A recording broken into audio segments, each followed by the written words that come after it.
ভাইরা তাহলে প্রশ্ন শুরু করা যাক। আজকে ভিডিওটা হয়তো একটু লং হবে, দেখবেন আপনারা সবাই।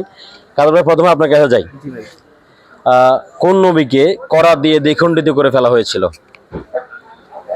কোন নবীকে করাত দিয়ে দুই খণ্ড করে ফেলা জি হয়েছে? জি জি। ভাই অপশন দেওয়া যাবে? অপশন? জি আচ্ছা, অপশন এ হযরত মুহাম্মদ সাল্লাল্লাহু আলাইহি সাল্লাম, জি অপশন বি জি ঈসা আলাইহিস সালাম, জি অপশন সি জি ইয়াকুব আলাইহিস সালাম, হ্যাঁ, জি তারপর অপশন ডি জি। জাকারিয়া আলাইহিস সালাম।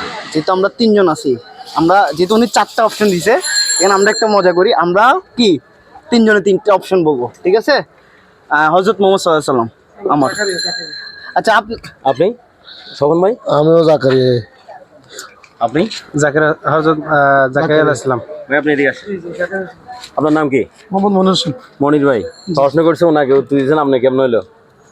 ঠিক আছে ভাই, সরি। যাই হোক, আপনাদেরকে অসংখ্য মোবারকবাদ। তাহলে আমরা চলে যাচ্ছি দ্বিতীয় প্রশ্নে। আপনাদের এই প্রশ্নটার উত্তর সঠিক হয়েছে, আলহামদুলিল্লাহ।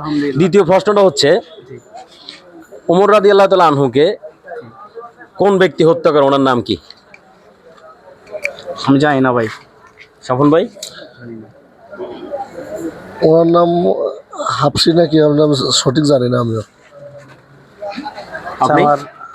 আমার ধারণা নেই। আপনি আমরা একটা অপশন নিতে পারি। অপশন দিতে পারেন? এটা কোনো অপশন নয়, বলেন কোনটা আপনি, এটা বলেন, একটা বলেন। সম্ভবত হাফসি। হাফসি। প্রিয় দর্শক বন্ধুরা, ওনারা সবাই মিলে প্রথমের উত্তরটা সঠিকভাবে দিছে, দ্বিতীয় উত্তরটা ওনাদের হয় নাই। তো দ্বিতীয় উত্তরটা আপনারা কমেন্ট বক্সে জানিয়ে দিবেন এবং আমাদের জন্য দোয়া করবেন, আমরা যেন আরও সামনের দিকে নতুন নতুন এরকম ইসলামিক ভিডিও নিয়ে আসতে পারি।